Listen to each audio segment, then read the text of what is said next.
конфронси минтақавии садои ҷавонони осиёи марказӣ дар шаҳри самарқанди ӯзбекистон бо мақсади рақамисозӣ, таҳсилот, ҳифзи муҳити зист ва тағйирёбии иқлим баргузор шуд. Дар ҷараёни он ҷавонон фикру андешаҳои худро баён карданд. ҳадафи ин чорабинӣ, ки аз ҷониби ЮНИСЕФ ташкил шуд, фароҳам овардани як платформа барои табодули афкор байни ҷавонони кишварҳои осиёи марказӣ ва таъсиси ҷомеаи ҷавонони минтақавӣ мебошад.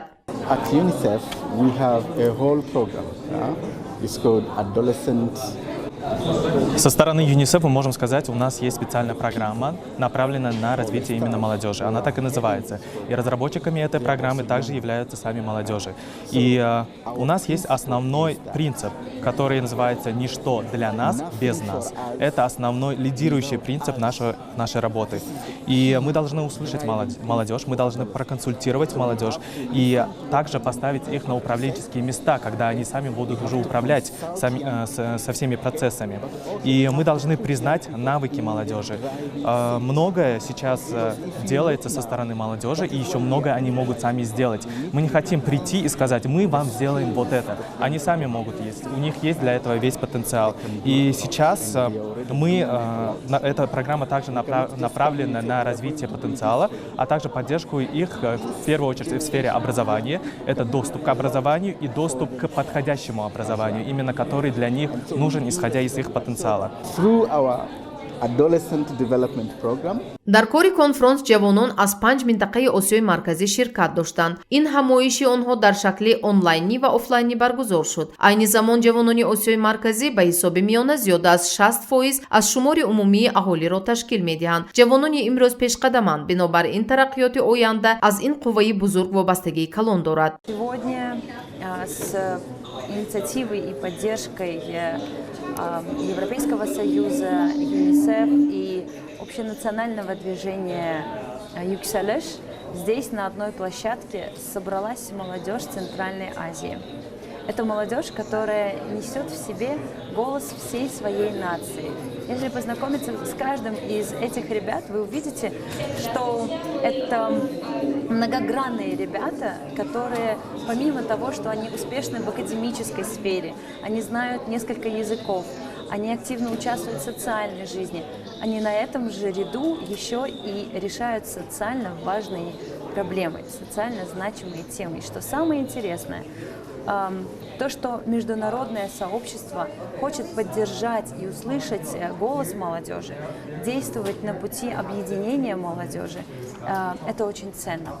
Это и есть основная цель сегодняшней нашей встречи, в конце которой мы ожидаем увидеть от наших участников список предложений, которые можно будет реализовать в масштабах нашего общего региона. дар кори конфронси минтақавии садои ҷавонони осиёи марказӣ ҷумҳурии тоҷикистонро 6 нафар ҷавонони пешқадам муаррифӣ намуданд. онҳо масъалаҳои вобаста ба экология, коркарди такрорӣ, тағйирёбии иқлим, саводнокии рақамӣ, дастгирии маъюбон ва дигар мавзӯъҳое, ки барои ҷавонон муҳим аст, дар кори гурӯҳӣ баррасӣ намуданд. На этот форум меня отобрали из тех проектов, в которых я участвовала. У нас в Таджикистане 6 участников, все по разным тематикам. Кто-то по гендерному равенству, по экологии, по цифровым навыкам. А у меня тематика навыки образования, которые помогут для развития будущего. Основная цель и мои ожидания от этого форума – это сблизиться с молодежью Центральной Азии, найти те проблемы, которые у нас встречаются, и найти общее решение этих проблем, сблизить всех молодежи Центральной Азии. ЮНИСЕФ ташкилот барои кӯдакон аст. Ин ташкилот имкониятҳои кӯдакону ҷавононро низ ба назар мегирад. ҷавонон овози худро дошта, ҳуқуқи шунида шудани ин овозашонро доранд. барои ҳамин чорабинии мазкур имкон медиҳад, ки овози ҷавонон шунида шавад ва имкониятҳои онҳо дастгирӣ ёбад. баъди анҷоми анҷумани ҷавонони осиёи марказӣ, худи ҳамон рӯз мулоқоти вазирони корҳои хориҷии осиёи марказӣ бо иштироки намояндаи олии Иттиҳоди Аврупо оид ба корҳои хориҷӣ, сиёсати амниятӣ ва муовини раиси Комиссияи Аврупо Ҷозеп Борел доир гардид. рӯзномаи сиёсати хориҷии Иттиҳоди Аврупо дар суратбахшии гузариши сабз ва ташаккули иқтисоди рақамӣ асос ёфтааст. тавассути ташаббуси дарвозаи ҷаҳонии Иттиҳоди Аврупо гузариши сабз ва рақамикунониро дар сатҳи ҷаҳонӣ пеш мебарад. рӯзномаи сиёсати хориҷии Иттиҳоди Аврупо дар суратбахшии гузариши сабз ва ташаккули иқтисоди рақамӣ асос ёфтааст. тавассути ташаббуси дарвозаи ҷаҳонӣ Иттиҳоди Аврупо гузариши сабз ва рақамикунониро дар сатҳи ҷаҳонӣ пеш мебарад. ҳама коре ки анҷом дода мешавад барои қонеъ намудани ниёзҳои кишварҳои шарик ва фоида ба ҷомеаҳои маҳаллӣ асос ёфтааст.